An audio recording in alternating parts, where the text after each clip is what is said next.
طبعا dadka waxaan ogeysiinaynaa waa barnaamij toosa oo anigoo ah cabdimalik sheekh muuse caldoon aan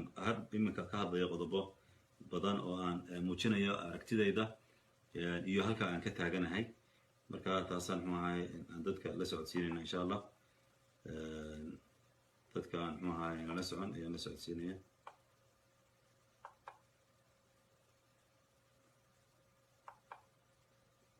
waxaan intaas ii qabanaya waxaan halkan ka wada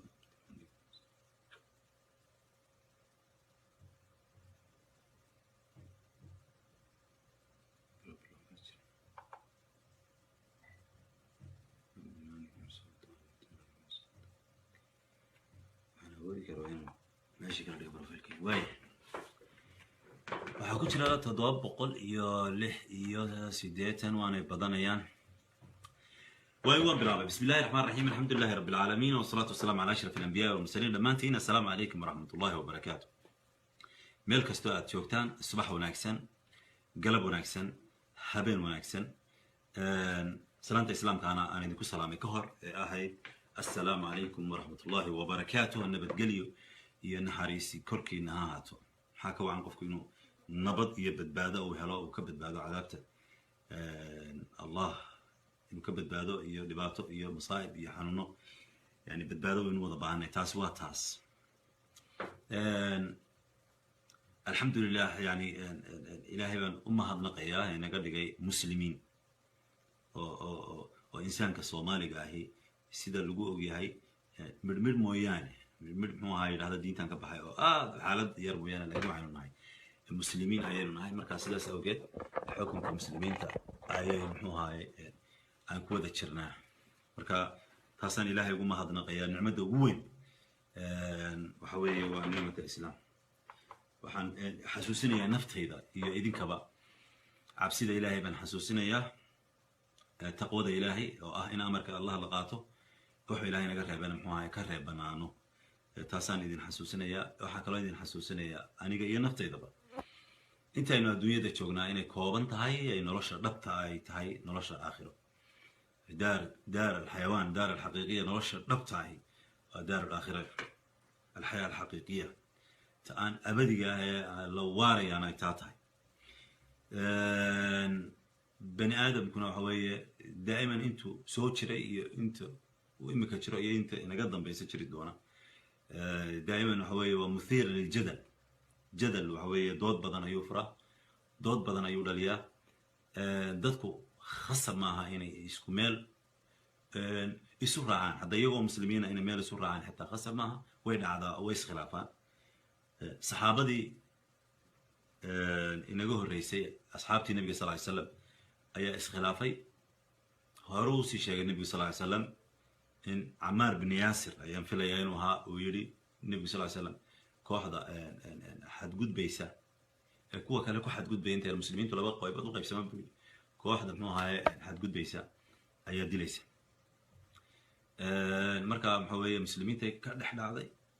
oo saxaaba nebigu sal ly slam yani gaaridiisu sii qoyanay marka masaa'ilka khilaafiga ahi yani waxa weeye waa shay iska asbaxa shay طabiici shay iska caadiya taasi waxa weeye waa taas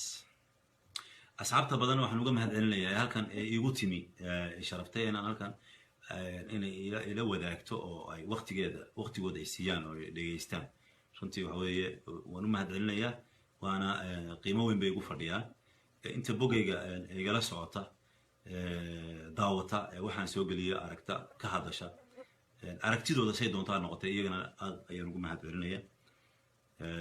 waxa weeye muuqbaahiye runtii muxuu ahaay ayuu aniga ii yahay aan ku gudbinaya muxuu ahaay waxa aan u arko inay ila quman yihiin waayahay waxaan hordhac yani ka cudur daaranayaa inaan bani aadam ahay bani aadamka maadaamaan ahayna waxa weeye waxaan ka hadlayaa maadaama aan sharciga islaamka waxay aan sharciga islaamka ka sokeeya oo aragtidayda aan ahayn qur'aan iyo aan ahayn xadiid oo aan sida aan wax u arko ee kale yani muxuu ahaye waxa weeye waan ku gafi karaa waan khaldami karaa waanan saxsanaan karaa anigoo saxsanna waxaa laga yaabaa in muxuu ahaye ay dad badani igaga soo horjeestaan taasina dhib ma laha anigoo gafsanaya waxaa laga yaabaa inay dad badani igaga soo horjeestaan oo waxaweye waaba gaftaas waxaaba dhici karta inay igu raaci karaan gafkaas taasna waa taas waxa weeye waxyaabaha aan iminka arkaya markii aan soo iclaamiyey aan idhi muxuu ahay barnaamij toos ayaan gelayaa waxa weeye dad badan su-aalahoodii waxaan ku uri su-aala halkan waa lagaga tegi karaa markaa su-aalo badan bay muxuu ahay dadku ay soo qorayeen su-aalahaasi waxay ku saabsanaayeen arrimaha yani arrimo siyaasi ay ku saabsanaayeen oo muxuu ahay arrimaha soomaaliya somaliland midnimo kala go shacaarif maxaad ka aaminsan tahay taas ayay u badnaayeen ka hor muxuu ahaye intaana muxuu ahaye u gudagelin mawduucyadaas waxaan u sheegayaa dadka halkan igala socda insha allah in videogan liveka ama tooska laba qaybood u kala qaybinayo qaybta iminka aan bilaabay iminka hadda socotay 12 daqiiqo waxaan ka dhigayaa mid aan anigu kusoo gudbinayo arrimaha sidaan wax u arko iyo meelaha aan arrimaha qaar ka taaganay arrimo badan yani ma koobi karo laakiin in ka mid ah ayaan muxuu ahay soo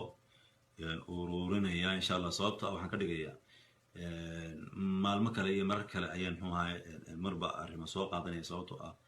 yani waxa weye waxyaaba badan oo aan doonayo inaan ka hadla jira oo aan ku koobnay inta caawan ka hadla videoga labaad muuqaalka labaad wuxuu noqonay kan aan ahayn in su-aalihii hore aad usoo qorteen meeshii aan ku ogeysiinayay in aan toos geli doono iyo su-aalaha halkan muxuu ahaa lagu qori doono insha allah inaan iyagana barnaamij mustaqil ah oo toos mustaqil ah madax bannaan oo gaar oo ka duwanka inaan isagana muxuu ahay kaga jawaabi doono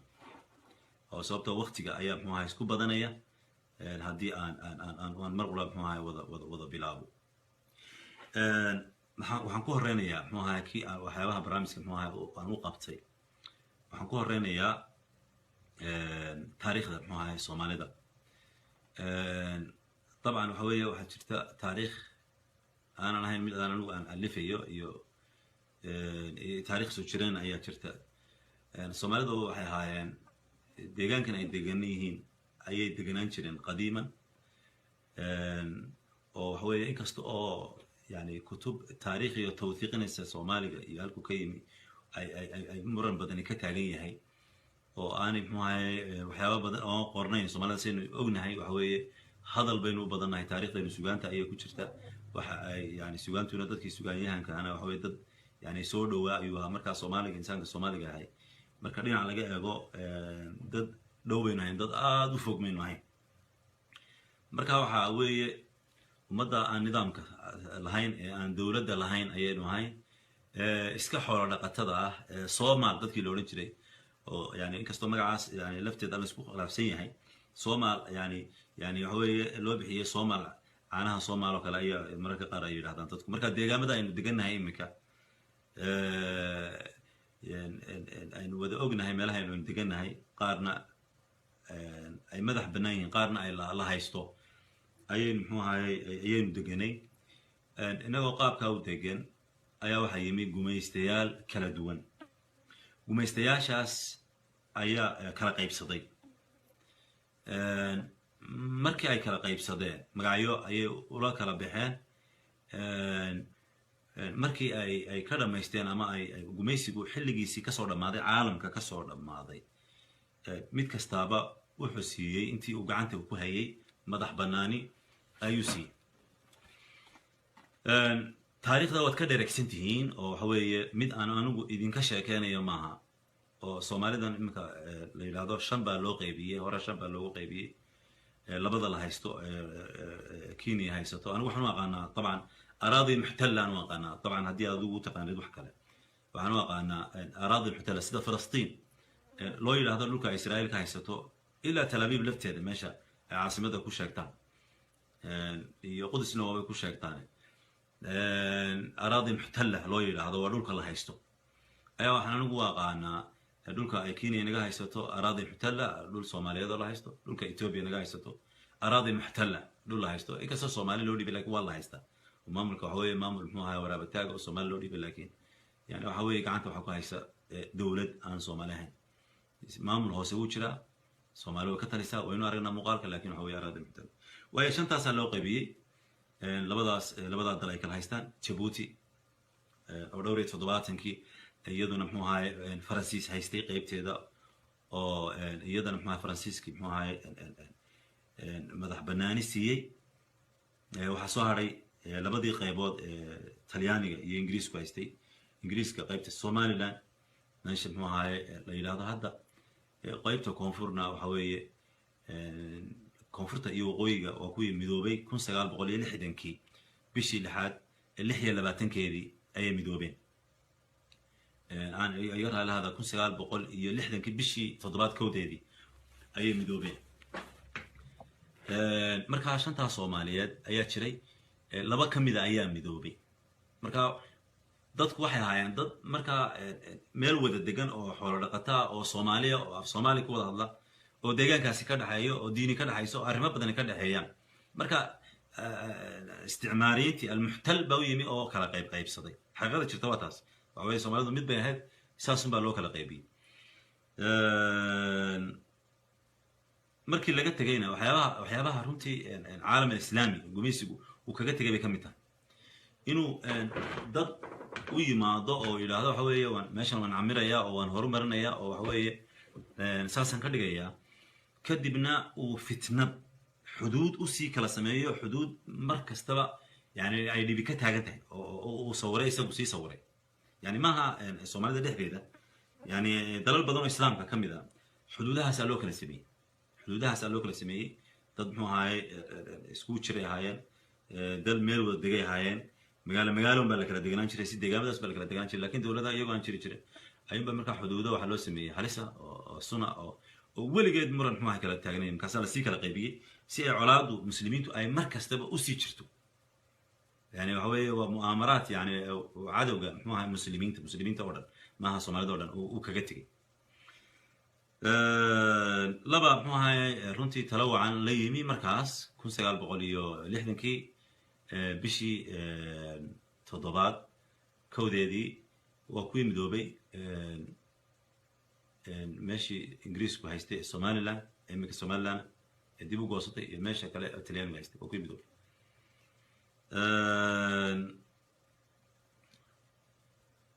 dulmi kadib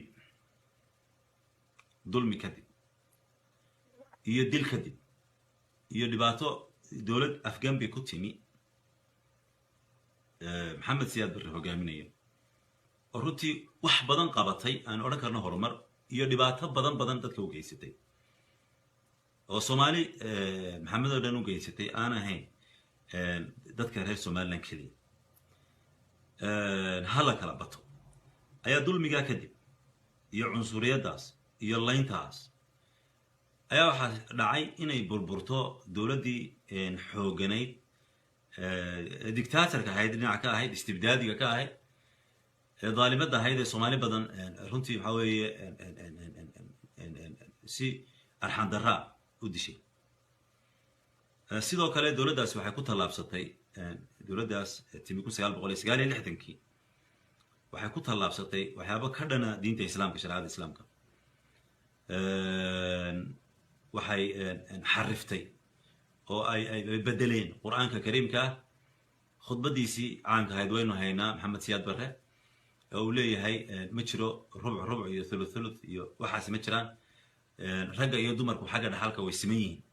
xuquuq oo dhan way ka siman yihiin ka tuuq yiraadana waxa way wala dilayaa waana tii la laayay culimada lagu laayay barxadda ay Soomaali badani buuxday waa meelaha Soomaali runtii laga raacay inkaarta Soomaali laga raacay culimadii la laayay la baabiyay aynu ogeyn muxuu ahaay sida loo galay lagu dilay calaashaan inay yiraahdaan waxa weeye Siyaad Barre saxa iyo dawladana saxa laakiin dadkaasi culimadaasi waxay go'aansadeen inay yiraahdaan sadaqa Allahu al-azim ilaahay baa rusheegay wakadaba Maxamed Siyaad Barre nabiyan buu sheegay marka ilaahayna wuxuu yiri tilka alqura ahlaknahum lamma zalam deegaamada iyo tulooyinka waxa loo halaagay markii ay dulmi markaas Soomaali markaas ay bilowday dulmigii ay isu geysanaysa dhexdeeda waxaan aaminsanahay anigu aan islaada waxa weeye Soomaaliya dhibaatada ay haysata Soomaali dhibaatada haysata waxa weeye halkaas laga raac culimada la laayay iyo dadka la leenayay ee la aamusay badhna cabsida ku jiray badhna raadida ka ahaa dulmiga la geysanayay ee aan laga hadal ay isu geysteen lagu halaagay oo ilaa ay imika muxuu ahaa dhibaatadeedu ay taagan tahay aayaadka quraanka waxa ku cad inuu ilaahay ummadaha halaago marka inuu ilaahay ummadaha halaago markay la yimaadaan dulmi وتلك القرى أهلكناهم لما ظلموا deegaamada iyo tuulooyinkaas waxa la halaagay markii ay dulmiga muxuu ahaa la yimaadeen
waayahay khadka ayaa iga go'ay waan soo laabtay mar labaad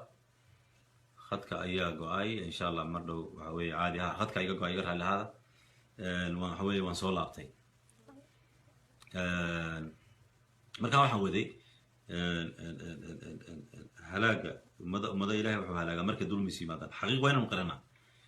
waynaynu qiranaa inuu dulmi dhexdeena dhacay markaynu qirano ay ilaahay u toobad keeno ayuu ilaahay naga kor qaaday laakiin intaynu dafirayno oo aynu leenahay maya waxba ma dhicin marka waxa weeye dhibaato dowladdaasi ay soo gaarsiisay Soomaali badan ayaa muxuu ahaa halaagii uu ku dhacay marka waxyaabihii sababay inay samaysmaan jabhadaha kala duwan yani SNM kow ka ahayn ay ka horreeyeen jabhada kale waxay ka dhanahaayeen dowladdaas dictatorka istibdaadiga dhaalimada samaysay dilka iyo cabsinta iyo irhaab dawla argagixisada dawladeed ayay noqdeen ayay ka hortageen marka waxa dhashay inay jabhadahaasi kacaan oo meelo badan ka kacaan oo dad kala duwan ay sameeyaan isla markaana la rido muddo kadib halgan hubaysan kadib 1991 inay dhacdo dawladdii dhexe Soomaaliya ay burburto oo isla 1991 bishii 8 bishii shanaad 18 ay Somaliland qaybtii waqooyi Ingiriisku hore u haysan jiray inay ay tiraado waxa weeye ku dhawaaqdo waxa weeye madax banaani oo ay ka goodo oo iyagoo sababahooda sheegaya oo dhibaatadooda sheeganaya oo waxyaabaha ay kaga cabanayaan muxuu ahaa sheeganaya dowladdaas waayahay marka waxay aynu taaganahay imika Somaliland oo dhinaca oo go'day iyo qaybtii koonfurta ee Talyaaniga oo imika magacii Soomaaliya xambaarsan oo imika aanay ka jirin dowlad xoog badan dowlad qawi aanay ka jirin oo yani tadakhul uu jiro muxuu ahaa tadakhul gumaysi uu jiro oo dowladaha jaarka iyo dowlado kale uu jiro oo iyada loogu talagalay Soomaaliya oo dhan loogu talagalay in la kala qaybiyo oo loo sameeyay nidaam federaaliya oo nidaamkaas oo lagu bilaabay Ciraaq 2003 wati la soo weeraray Ciraaq Mareykanku soo weeraray marka waxa weeye wuxuu dhex dhigay dowladda Ciraaq Saddam Hussein isku hayay Sunnigooda iyo Shiicigooda iyo Kurdigooda iyo Carabkooda uu isku wada hayay waxa loogu talagalay dowladda Islaamka ee xoog badan ee laga baqayay in la baabiyo la dabar tiro marka waxa loo sameeyay nidaam la yiraahdo federaali nidaam federaali marka nidaamka federaaliga ah ayaa muxuu ahay soomaalidana loo sameeyey meeshii magaca la soo hadhay ee soomaaliya nidaam federaali nidaamka federaaliga ah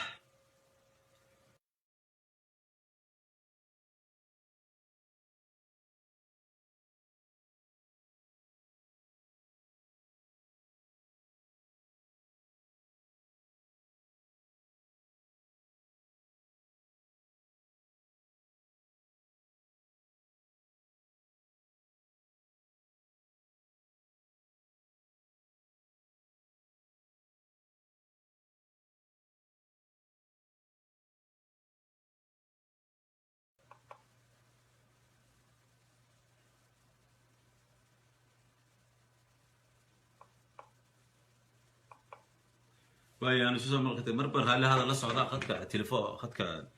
facebook iyo internetka ayaa marmarka qaarkood go'aya marka idinku khadka ku jira waan soo noqdaa mar labaad way isagoo dhameystirana barnaamijka la xaqan waa daawan doontaan marka waxa loo sameeyay nidaam runtii lagu kala jarjarayo federaal qaadashadu waa masaayib loogu talagalay in muxuu ahay Soomaalida inta hadhay lagu jarjaro waa xaqiiq jirta marka federaal aan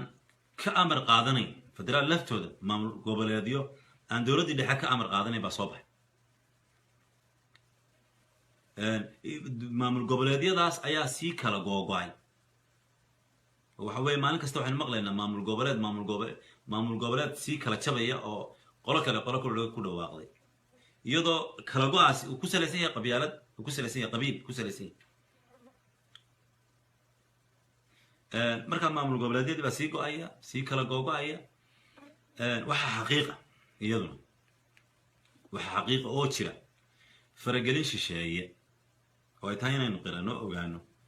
oo ay ka mid yihiin ay Ethiopia kow ka tahay yani Ethiopia anigu waxaan ka aaminsanahay inay tahay yani cadowga Soomaalida oo dhan ama Soomaalida ha noqoto magaca Soomaaliya la soo hadhay ama Soomaaliland ha noqoto ama meel kale ha noqoto inay tahay cadowga raqam 1 ay tahay ma waa number 2 baan oran karaa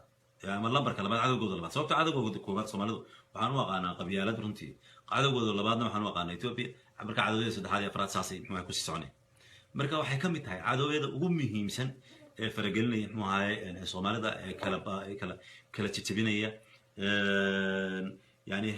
هير لجارسية سوماليدا إن لا شرو إسكدا قبل الله يوم الله إسكدا إن إثيوبيا ولاش كلا شرطو بيل يعني والله هو مصايب إن بيل ولا كلا شرطو وحنا لو قلت لك حقيقة شرطو حنا لو قلت لك يعني ولا إثيوبيا سوماليدا محوها نحرس وهيسا ولا بوتلان بين محوها نحرس وهيسا ولا عانى اللي سيساعدنا أنا مسناي أنا وإثيوبيا مركز كسر دماتو حاجة كسر دماتو أنتي مقعد صوماليا لصو هذي إني أوصو أوتيمادو حاجة سومالان أنا قاعد أفكر كم إني حاجة سومالان أوتيمادو أو أي مكلفت هذا أي فرقلين كويسو فرقلين بكويسة ها يعني إما كأوتيمادو أو أي عنتو يضنا وحقيقة شرطتاس مركا يعني هواي ما أمسني أنا أقول محو هاي إن إثيوبيا محو هاي أي تهاي ولا لهن أنا وحنا أركا عدو جينا يعني لمبر كلبادا كدي قبيلته وحنا أركا دوني محو هاي إنه عنو وحين أجن هاي سويال كتاريخات سوتشري وحين أجن هاي إن إثيوبيا أي سومالي دولن عدو هاي سومالي ما كلا تقانو إنكم بيسوك القيبين يا إن نسوك القيبين يا إن أورد ما هدينا هاي رير سومالي لان وحوي والله إنك وين تعشان كون نعبتها يعني حتى هو جريمة بين قطعي والله حق سومالان جريمة بين قطعي إنك أركينا إني هل كان كل إني سو دت كيني سومالي دي كلا كل إني سو جورع يسو كفصان يسو واحد دون تكفلون يسو إنه يعني كنت المامن ولا له على الأقل وحوي إن حليلك يعني رنتي العداد السمية أو أنا هاي تطبيع تبعية سياسة تبعية سومالي ولا كنت أوفى إلى الآن بنقحمه سومالي أوردر ولا عد بنو كلا سوالي ولا سومالان ولا صوماليا ولا عدكان وحوي سياسة تبعية أو ضبجلة أو راعتانا أي محاي ولا ضوافر يعني والله كلام هاي ديرينيا وحوي كأنه وحوي وحين نقطة المنقذ بالبادية يا أخي إثيوبيا لا شيء يدي بالليدتها أنا بس أمريكا وحوي ودولة ظالمة يعني أقليات باهيستا كويستا يعني هاي ضد بدن بيكترب بدن بيت كذا كايستا وديكتاتورية وين وظالمة وين وحوي ديمقراطية شيءتان تقولوا حنوي يعني حقوق لقمة إلالية حقوق لقمة إلالية تنظيم العنصرية لقمة إلالية wax muxuu ahaay ka jira halkaasi ma jirto marka anigu ma garanayo waxyaabaha ku kalifaya siyaasiga ku kalifaya inuu mar kasta ku tilmaamo walaalo ku tilmaamo waxa weeye waxyaabaha muxuu ahaay dadka lagu khalday waan usoo noqon doonaa muxuu ahaay Ethiopia iyo arrimaheeda waxaan ka hadlayaa muxuu ahaay qodobadan doonaya inaan ka hadlo ayay ka mid tahay marka gumeysiga horta muxuu ahaay saas ayuu ku bilaabmay Soomaaliduna muxuu ahaay saas ayay soo martay saas ayay muxuu ahaay kala taagan tahay waxay maraysaa iminka 2016 waxaanay u kala qaybsan yihiin qaybahaasi kala duwan waxyaabaha xaqaayiq aan ka hadlano ee jira waxa weeye waxyaabaha qaar ba ayaa ah in aynan iska indhatirin saasay u kala qaybsan yihiin qaabkaasi Soomaalidu kala qaybsan yihiin waxay u kala qaybsan yihiin Somaliland oo leh waan go'ay 1991 baan go'ay iyo intii aaminsanayd Soomaaliya inay mid tahay oo leh maydin go'in Soomaaliya waa mid maamul goboleed baa tihiin iyo hadallo cunsuriyada oo la isu marinayo muxuu ahaay Facebook oo aad u xun aan aaminsanahay inaanay dadka wax garadka aanay u badnayn hadallada qaar inay muxuu ahaay isku tilmaamaan yani waxyaabaha qaar isku tilmaamaan oo la isku tuurturo labada dhinac ereyada xun waxa laga yaabaa inaad muxuu ahaay garanaysaan marka halkaas la kala taagan yahay waxa la kala taagan yahay laba aragti oo yani aan xalka dhabta aan laga hadal dad waxay taagan waan go'nay oo saasaan u go'nay saasaan u go'nay dad waxay taagan mayd naga go'nay wax naga mid naga naga mid waxna lama sameeyo wax xal lama sameeyo lasmana qanciyo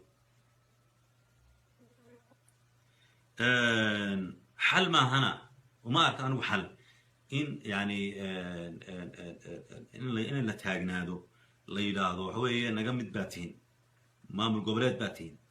isaaq laan baatiin mirqaan laan baatiin waxba yani صراحه hadallo يعني muxuu ahaay marka dad adoonaysid inay kula midoobaan yani maaha nooca hadallada noocaas oo kala in lagu hadlo khaasatan anu ma aaminsanay inay yihiin dadka wax garadka laakiin waa dadka yani baraha bulshada adeegsada oo yani sufahaa oo badan yihiin dadka hadallada noocaas oo kala hadla mangaabiyo ayuu badan yani labada dhinacba dad mangaabiyo ayaa jooga oo muxuu ahaay hadallada xun isweydaarsada oo maanta muxuu ahaay ka shaqeeya aan wanaaga aan ka shaqeyn waaye